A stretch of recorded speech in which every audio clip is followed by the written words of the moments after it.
Wise Child by Monica Furlong. Chapter 19, The Arrest. That winter was one of the hardest I can remember.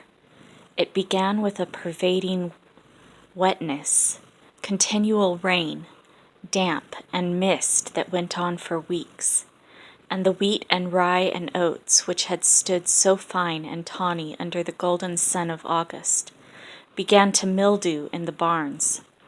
By Christmas the wet had turned to snow, and when lambing time came, many of the sheep and their little ones died in the snow, though the men worked till all hours to get to them.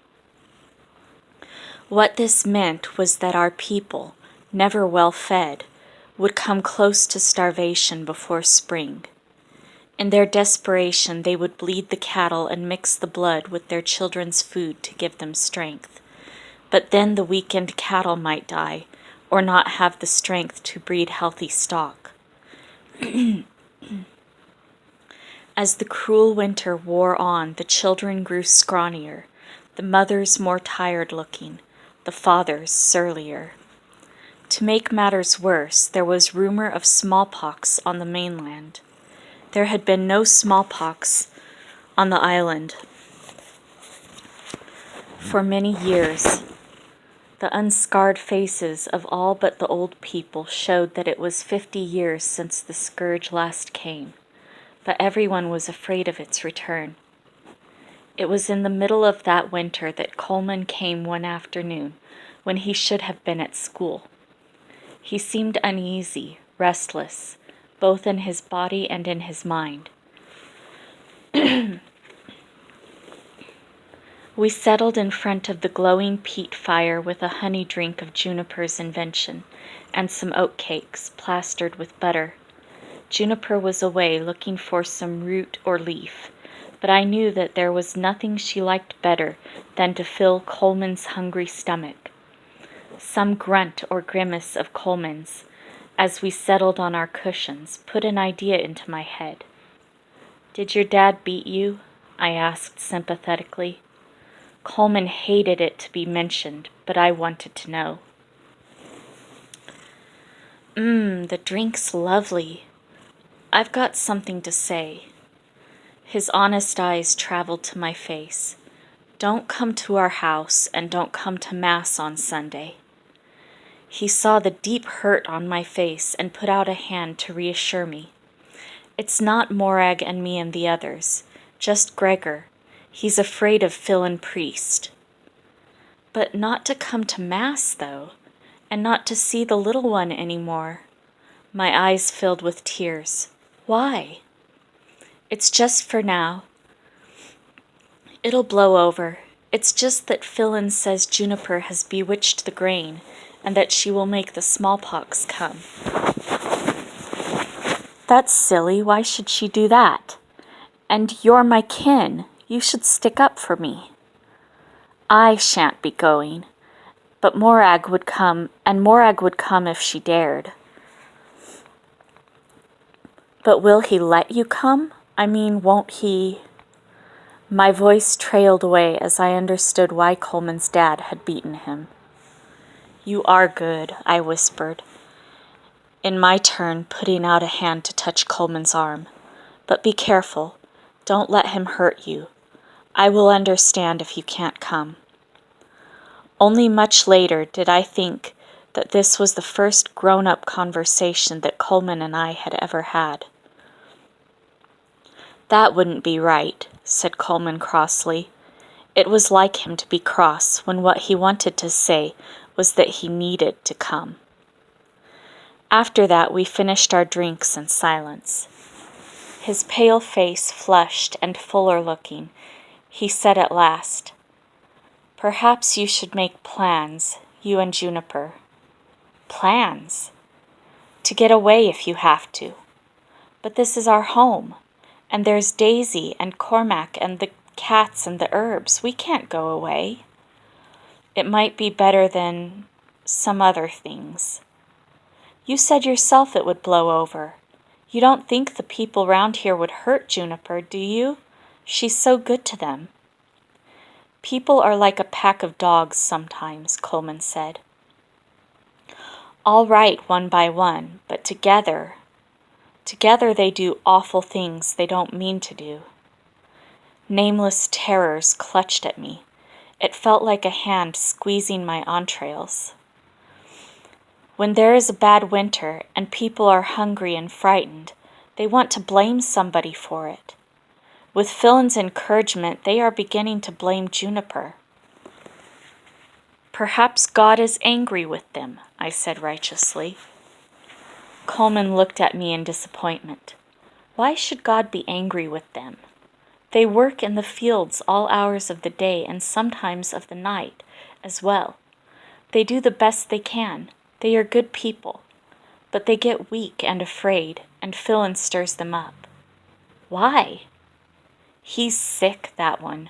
My mother says so. I was so distressed by this conversation with Coleman that I put it right out of my mind and did not mention it to Juniper. I had heard of what sometimes happened to witches on the mainland, but I could not believe that it could happen here, not to Juniper. The next afternoon she and I went down to the village. She had been sent for to see a woman who had a milk infection. The tiny room was bitterly cold.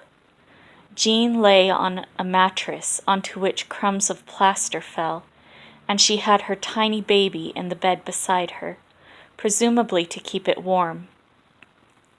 The baby cried continuously in a thin, piercing voice. Juniper had knocked gently on the door, and getting no reply, had lifted the latch. "All alone?" she said gently to Jean. It was surprising.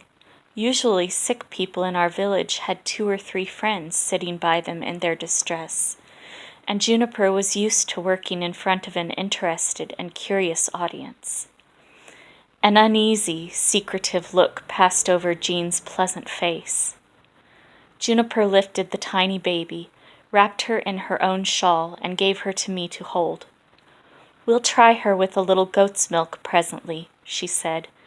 "Meanwhile, walk her up and down a little." I held the tiny, smelly bundle, her yellow face puckered in misery.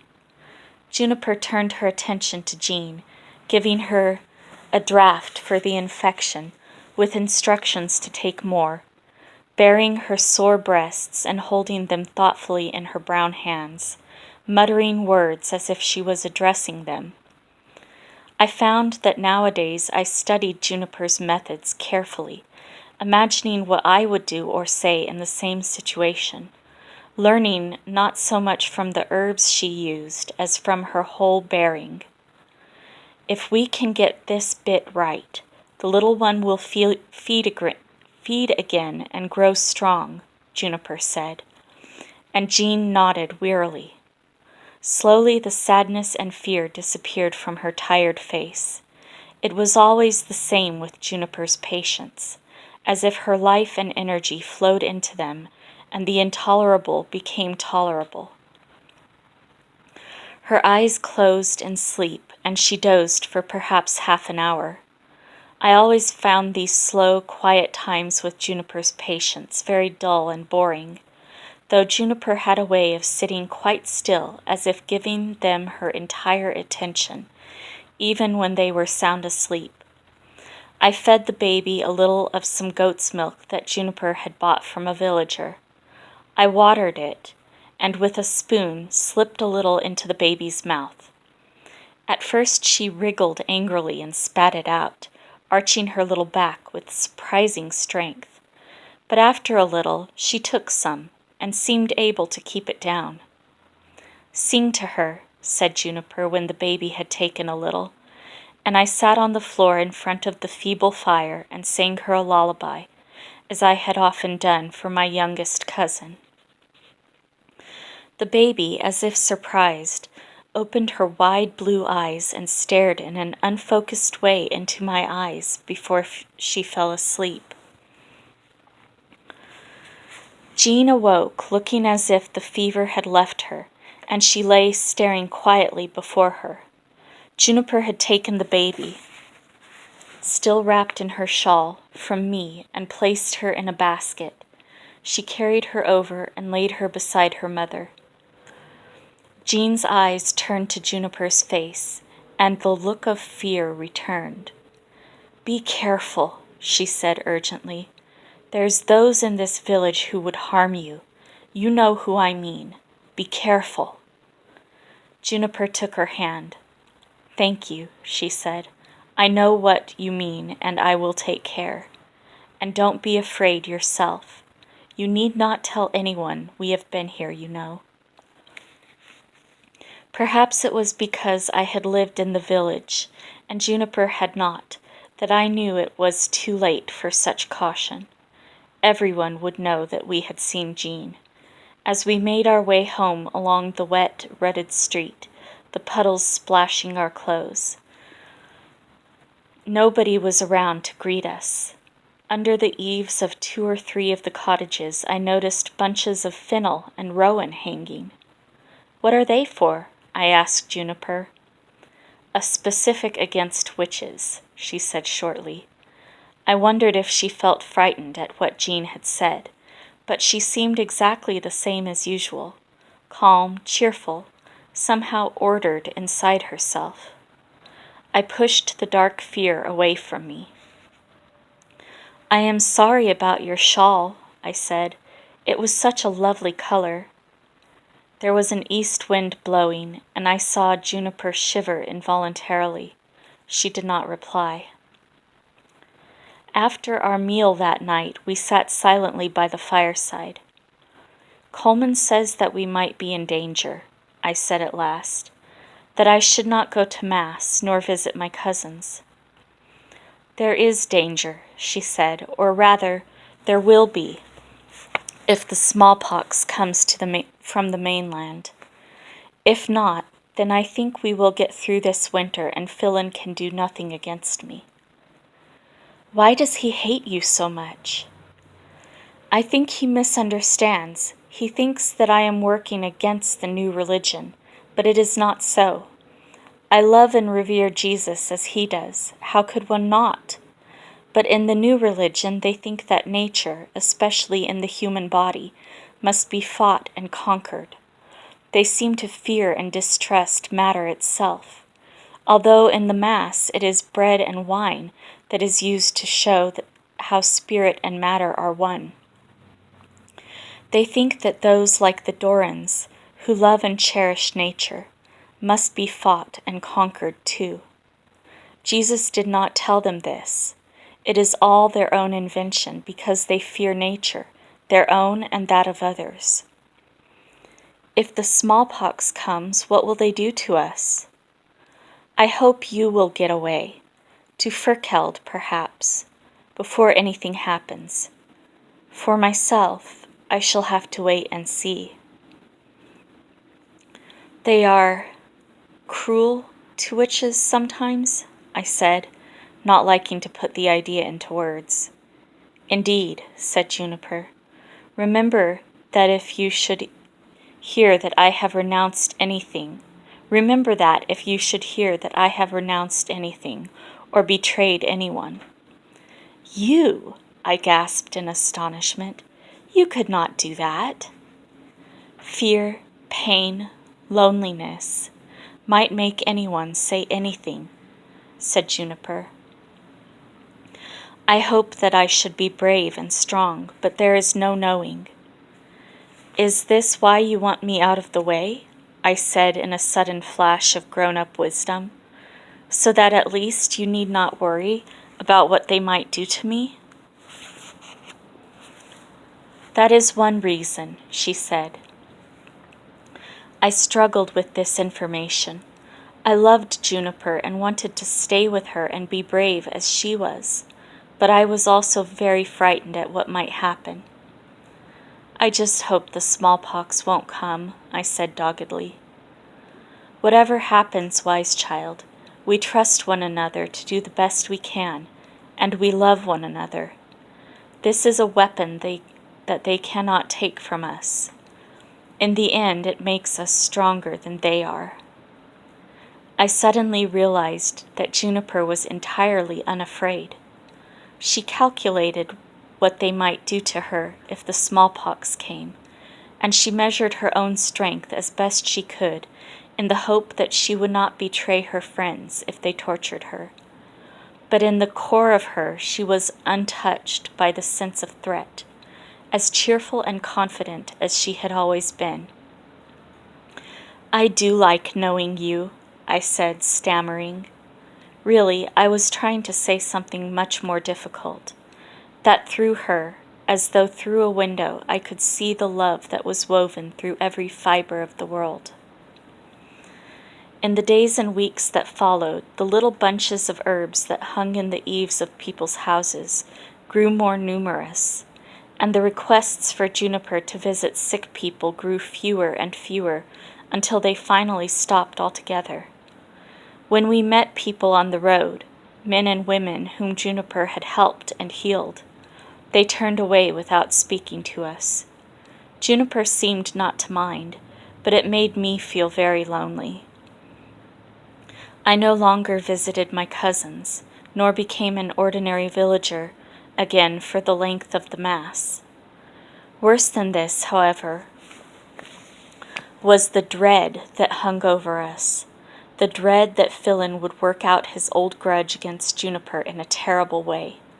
There was nothing we could do but wait for times to get better, for a return to the happy days when Juniper had visited the sick people, for the spring and the time when people would be less hungry.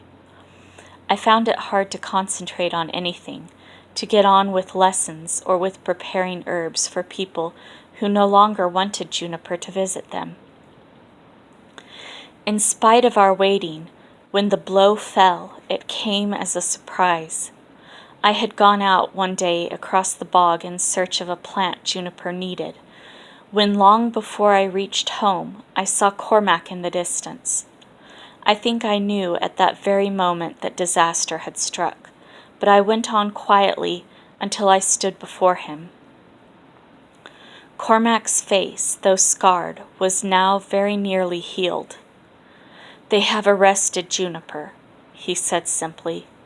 "The smallpox has arrived, and Furlong has used it to stir up feeling against her, as we feared. Of course they are waiting for you at the White House. I think Juniper hoped you might somehow flee to Furkeld, but I do not think you will get so far." I stood on the track rooted with terror. "I'm frightened," I said. At that moment I felt a presentiment that both Juniper and I would be burned as witches. I knew that I had no alternative to being arrested. Furlong would have the ferries to the mainland watched, and I would never get to Furkeld, but I wanted a little more time before I fell into their hands. "May I come to your hut?" I asked, "just for an hour or two?" For most of the day, Cormac and I sat together in his hut.